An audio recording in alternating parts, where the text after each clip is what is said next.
Good morning students. आज हम लोग निकाय की आंतरिक ऊर्जा में परिवर्तन को ऊष्मा की वजह से पढ़ेंगे। देखिए, हमने पिछली क्लास में क्या पढ़ा था कि किसी निकाय की आंतरिक ऊर्जा क्या होती है, उस निकाय में उपस्थित सभी प्रकार की ऊर्जाओं का योग होती है। यांत्रिक ऊर्जा, विद्युत ऊर्जा, गतिज ऊर्जा, ठीक है, इन सभी ऊर्जाओं का जो योग है उस निकाय की आंतरिक ऊर्जा कहलाता है। अब बात यह है कि निकाय की जो आंतरिक ऊर्जा है उसको अपन U से प्रदर्शित करते हैं, और निकाय की आंतरिक ऊर्जा में परिवर्तन किन कारणों से हो सकता है, ये कारण हम लोग पढ़ रहे थे। उसमें हमारा जो प्रथम कारण था वो था कि कार्य के कारण निकाय की आंतरिक ऊर्जा किस प्रकार बदल सकती है। मैं उसको रिवाइज कर रहा हूं कि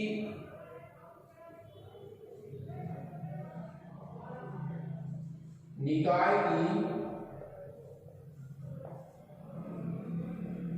आंतरिक ऊर्जा में परिवर्तन के कारण क्या क्या है। निकाय की आंतरिक ऊर्जा में परिवर्तन के कारण क्या क्या है। तो पहला हमारा कारक था वो था कार्य।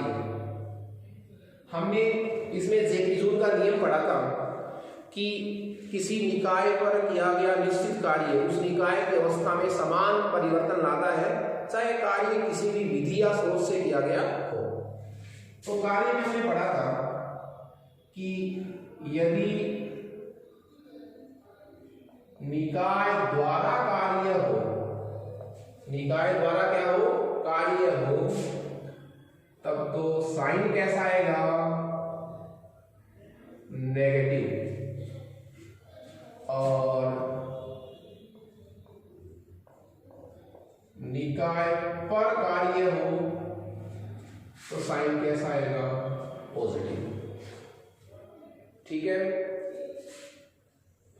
उसके बाद कैपिटल बी, ऊष्मा के कारण, ये हमारा आज का टॉपिक है। ऊष्मा के कारण किसी निकाय की आंतरिक ऊर्जा में क्या परिवर्तन हो सकता है, उसके लिए अपन साइन पढ़ेंगे पहले कि यदि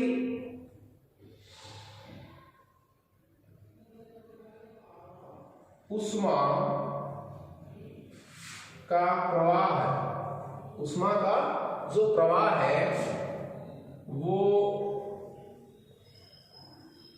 निकाय से परिवेश में है, तब तो साइन कैसा आएगा, माइनस का, क्योंकि आगे साइन किसका आएगा, माइनस का। और यदि ऊष्मा का प्रवाह परिवेश से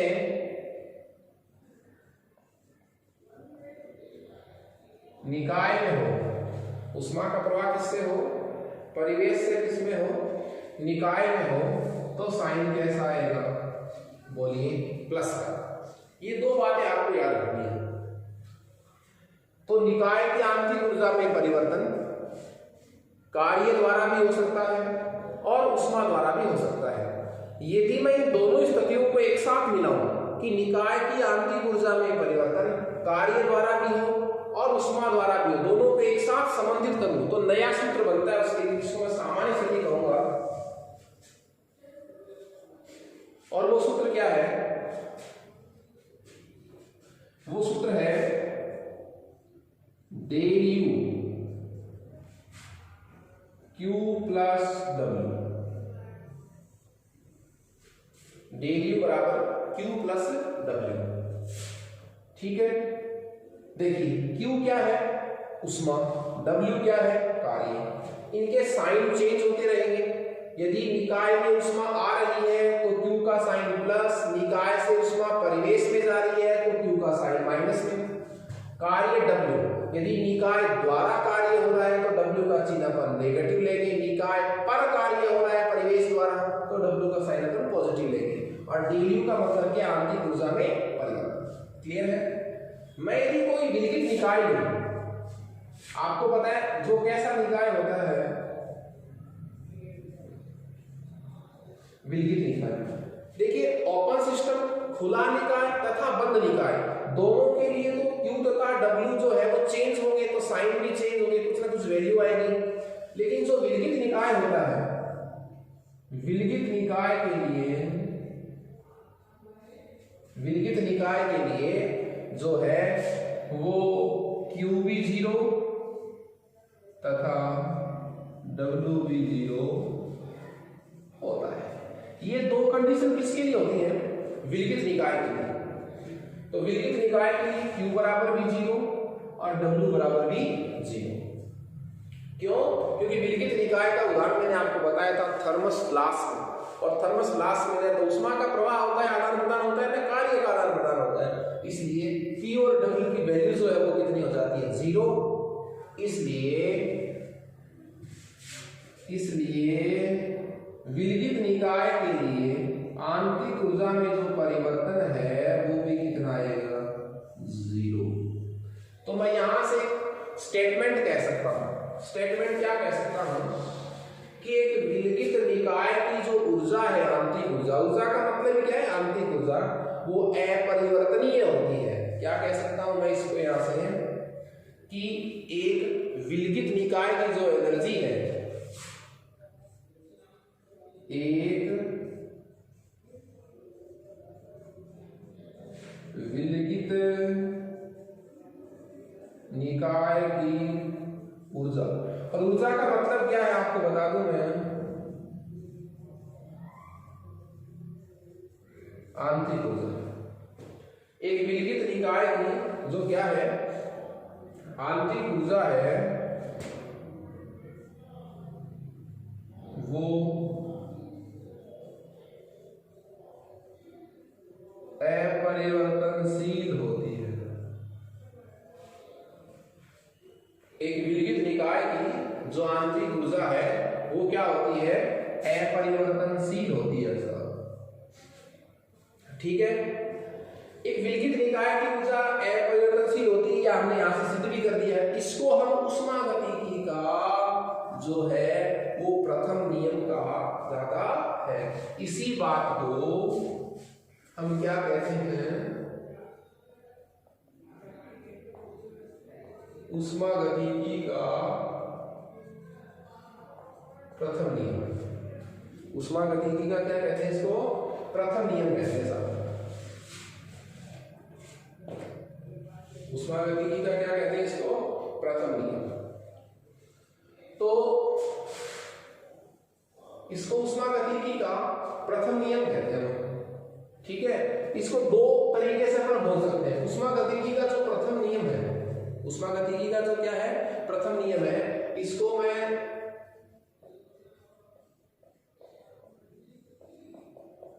ऊर्जा संरक्षण का नियम भी कह सकता हूं। ऊर्जा संरक्षण का नियम क्या है? जिसके अनुसार ऊर्जा को न तो उत्पन्न किया जा सकता है और न ही नष्ट किया जा सकता है। ठीक है, तो ऊर्जा संरक्षण का नियम जो है वो ऊष्मागतिकी का प्रथम नियम ही होता है। ऊर्जा को एक रूप से दूसरे रूप में अपन क्या कर सकते हैं? परिवर्तित कर सकते हैं।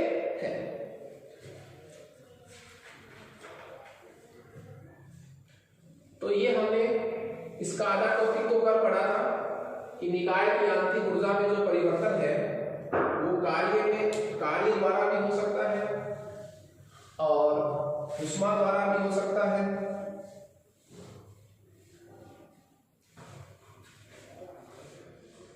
दोनों ही तरीके से यदि निकाय की आंतरिक ऊर्जा में परिवर्तन हो तो हम दोनों प्रकारों को मिलाकर एक सूत्र बना सकते हैं, W बराबर Q प्लस W। और इसी नियम को ऊष्मागतिकी का जो है वो प्रथम नियम भी कहा जाता है, जिसको ऊर्जा संरक्षण का नियम भी अपन कह सकते हैं।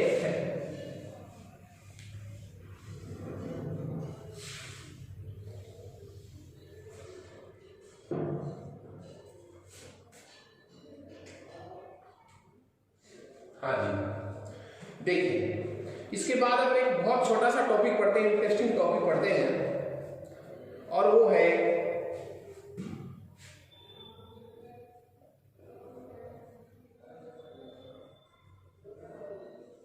निकाय की ऊष्माधारिता, हीट कैपेसिटी। निकाय की ऊष्माधारिता,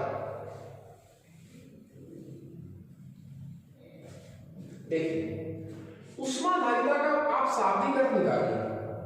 ऊष्मा को धारण करने की क्षमता, ऊष्मा को धारण करने की क्षमता।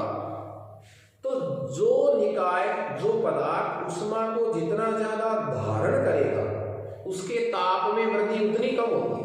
ठीक है, तो मैं ये कह सकता हूं किसी निकाय की, किसी पदार्थ की ऊष्माधारिता जितनी अधिक होती है उस पदार्थ की ताप में वृद्धि जो है उतनी क्या होती है, कम। मान लीजिए आपने किसी निकाय को ताप दिया है, किसी पदार्थ या किसी निकाय को आपने क्या दी है, ऊष्मा क्यों अंतरित की है, स्थानांतरित की है, तो उसका जो ताप है वो बढ़ेगा, ताप में क्या हो जाएगी, उसके वृद्धि हो जाएगी। और ताप में जो वृद्धि है वो अवशोषित ऊष्मा के क्या होती है, समानुपाती होती है। ताप में कितनी वृद्धि होगी, ताप में कितनी वृद्धि होगी, यह इस बात पर डिपेंड करेगा कि उसने कितनी ऊष्मा अवशोषित की है। तो निकाय को क्यों ऊष्मा अवशोषित करवाने पर उसके ताप में वृद्धि जो होती है, तो ताप में वृद्धि अंतरित ऊष्मा के समानुपाती होती है। तो इसको मैं ये कह सकता हूं कि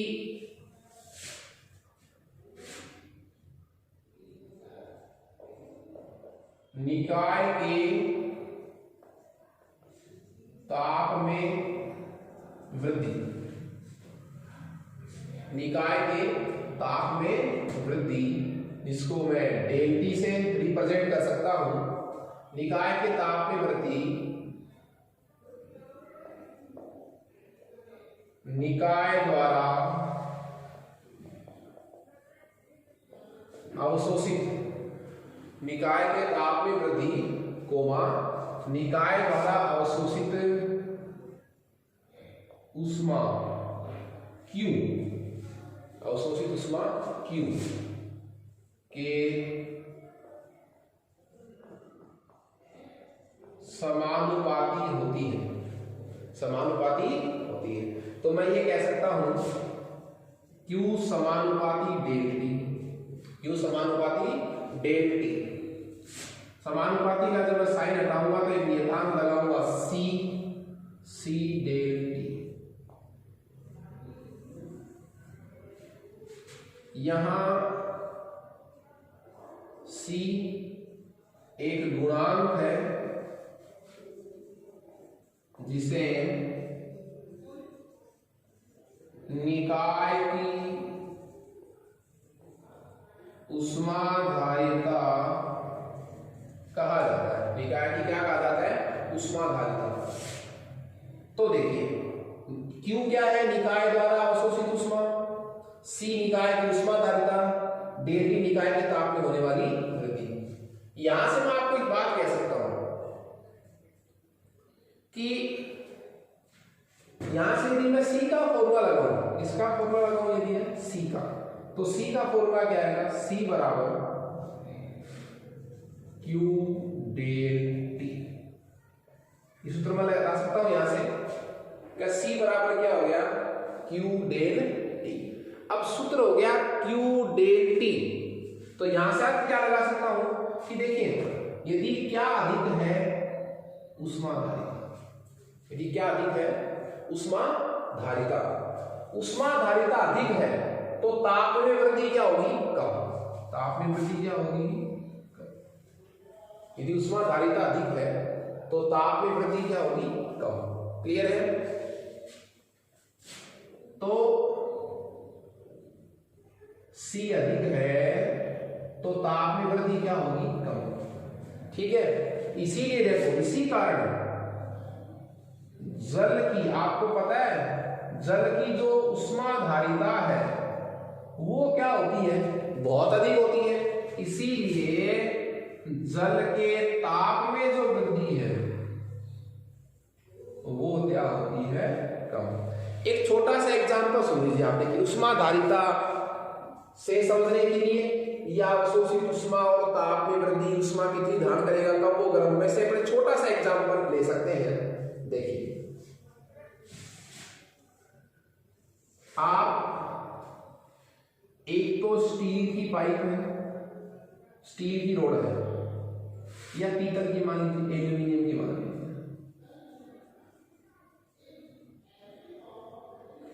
और एक लोहे की। ये दो रोड है आपके पास, एक एल्यूमिनियम की रोड है और एक लोहे की रोड है। क्लियर है? जब आप दोनों को गर्म करेंगे तो पहले कौन सी गर्म होगी? एल्यूमिनियम वाली।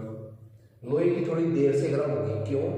कोई चीज गर्म हमें कब महसूस होती है? जब वो विकिरण का क्या करती है, बाहर की तरफ उत्सर्जन करती है। उत्सर्जन कब करेगी धातु? जब वो खुद पहले जितनी एनर्जी ले सकती है उतनी ले लेगी। तो ताप धारण करने की कैपेसिटी क्या होती है? उष्माधारिता। तो लोहे की उष्माधारिता क्या है? ज्यादा, इसलिए वो देर से गर्म होता है। क्यों? आप गर्म करोगे तो लोहा उष्मा को अपने अंदर धारण करता जाएगा, और जब वो धारण कर लेगा तब फिर वो उत्सर्जित करेगा तो हमें गर्म फील होगा। जबकि एल्यूमिनियम की उष्माधारिता क्या कम, वो थोड़ी देर तो उष्मा को धारण करेगा, उसकी कैपेसिटी खत्म, फिर वो उष्मा का क्या करने लग जाएगा? उत्सर्जन। और छोटा सा एग्जांपल दे दीजिए, मारवाड़ी का एग्जांपल देख लीजिए आप। दो व्यक्ति हैं, ए और बी। दोनों व्यक्तियों को दो दो थप्पड़ मारे जाते हैं। ठीक है? पहला जो व्यक्ति था ए, वो एक थप्पड़ में रोने लग गया। दूसरा व्यक्ति दो थप्पड़ में रो रहा है, वो पहले में रोए। आप बता दो किसकी कैपेसिटी अच्छी है मार खाने की? बी की। तो बी की कैपेसिटी जो है वो मार खाने की अच्छी है, तो वो दो थप्पड़ के बाद रोया। ए की कैपेसिटी कम थी, वो एक थप्पड़ में रो पड़ा। इसी प्रकार से उष्माधारिता, जिसकी उष्माधारिता कम होगी वो जल्दी गर्म हो जाएगा। क्यों? वो थोड़ी सी उष्मा ग्रहण करेगा, बाकी उत्सर्जित करने लग जाएगा, तो हमें जल्दी फील होगा गर्म। तो निकाय के ताप में जो होती है वो निकाय द्वारा अवशोषित उष्मा की जो है वो क्या होती है? समानुपाती होती है। यहां से हमने एक संबंध निकाला है, Q समानुपाती डेल टी, Q बराबर C डॉट डेल टी। यहाँ C क्या है? गुणांक है, जिसे निकाय की उष्माधारिता भी कहा जाता है। और C से अपन ये संबंध निकाल सकते हैं, Q अपॉन डेल टी, मतलब यदि उष्माधारिता अधिक है तो ताप में वृद्धि क्या होगी? कम। ओके, दो परिभाषाएं अपन इसमें पढ़ सकते हैं। एक तो मोलर उष्माधारिता, मोलर उष्माधारिता, और एक होता है विशिष्ट उष्माधारिता।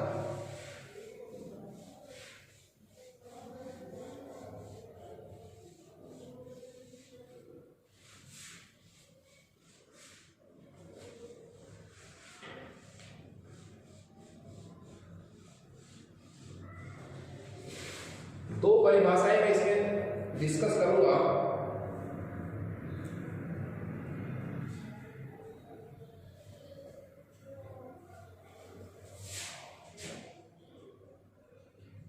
एक तो है मोलर उष्माधारिता और एक है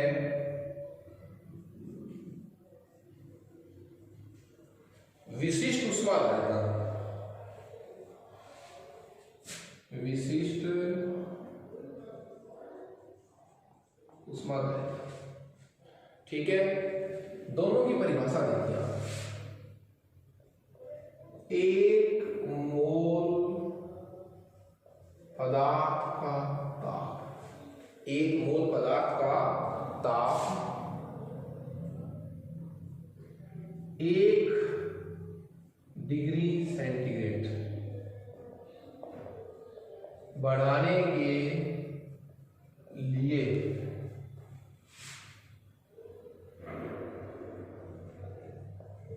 आवश्यक जो उष्मा है, एक मोल पदार्थ का ताप 1 डिग्री सेंटीग्रेड बढ़ाने के लिए आवश्यक उष्मा जो है वो क्या कहलाती है? उस पदार्थ की मोलर उष्माधारिता। जबकि विशिष्ट उष्माधारिता में क्या है कि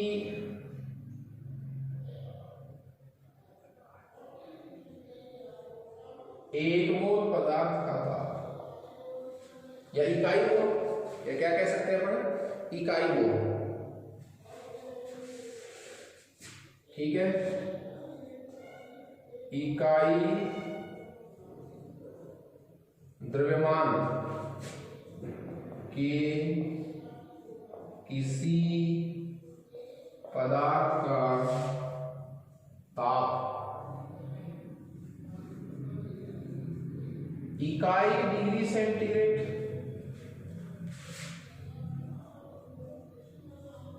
बढ़ाने के लिए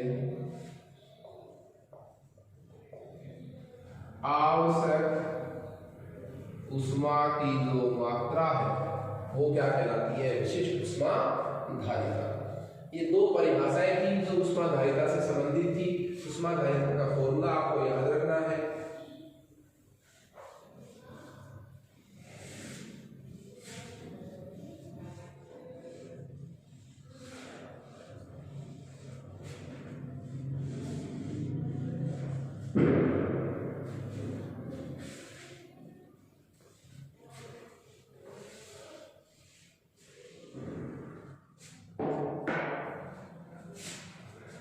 नेक्स्ट हमारा जो टॉपिक है वो है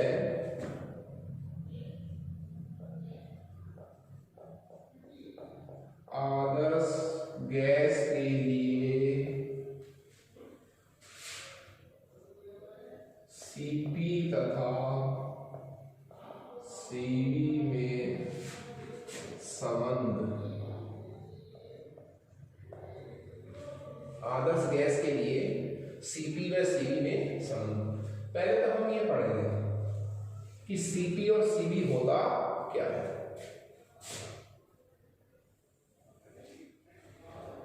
देखिए कुछ शब्द आपको पढ़ने हैं। स्थिर आयतन पर उष्मा धारिता को हम सीवी से रिप्रेजेंट करते हैं। स्थिर आयतन पर जो उष्मा धारिता होती है उसको अपन किससे रिप्रेजेंट करते हैं? सीवी से। ठीक है, स्थिर आयतन पर जो उष्मा धारिता होती है उसको अपन सीवी कहते हैं। वी का मतलब कांस्टेंट वॉल्यूम है, सी का मतलब उष्मा धारिता। और स्थिर दाब पर, स्थिर दाब पर जो उष्मा धारिता है उसको हम सीपी से रिप्रेजेंट करते हैं। तो स्थिर आयतन पर जो उष्मा धारिता है उसको सीवी से रिप्रेजेंट करते हैं। स्थिर दाब पर जो उष्मा धारिता है उसको अपन सीपी से रिप्रेजेंट करते हैं। उसी तरह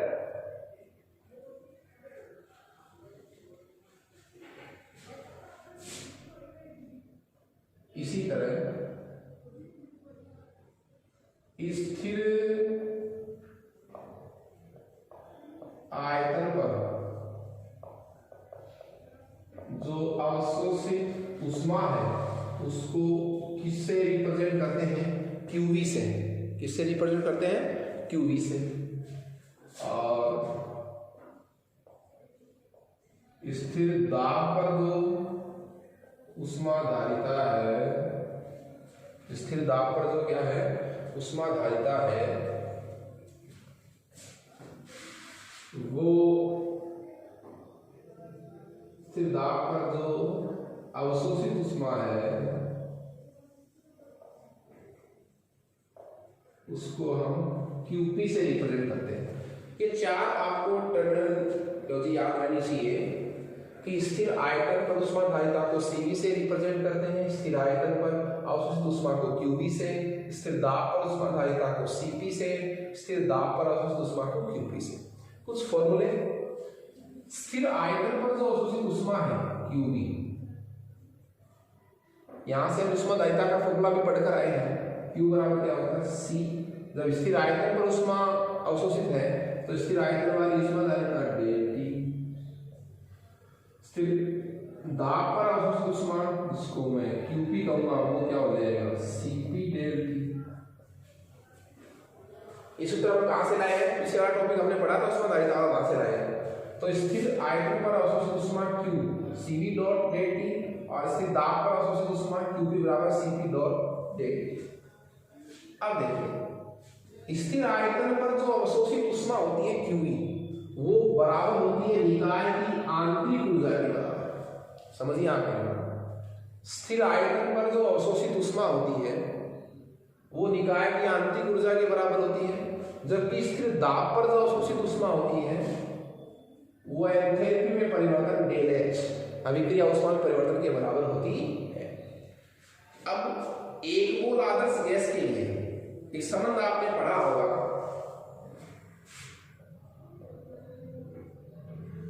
एक मोल आदर्श गैस के लिए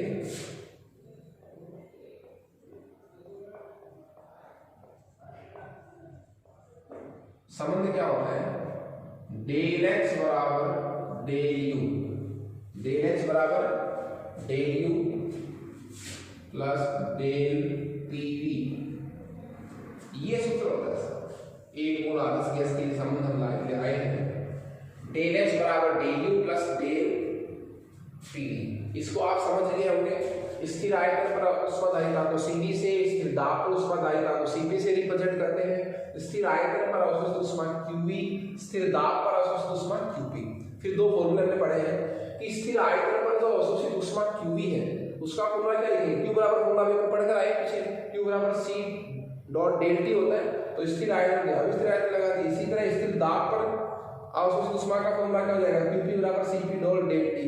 स्थिर आयतन पर जो अवशोषित ऊष्मा होती है वो निकाय की आंतरिक ऊर्जा के बराबर होती है, और स्थिर दाब पर जो क्या होती है अवशोषित ऊष्मा, वो अभिक्रिया ऊष्मा में परिवर्तन के बराबर होती है।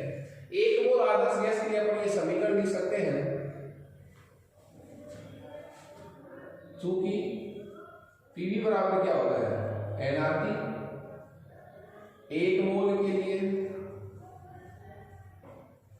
पीवी बराबर आरटी, तो इस पीवी की जगह मैं ये आरटी लिख सकता हूं, तो डेल एच बराबर del U plus del RT. R gas स्थिरांक है जो कांस्टेंट होता है, तो इसको अपन पहले ले लें, तो R del T, R del T.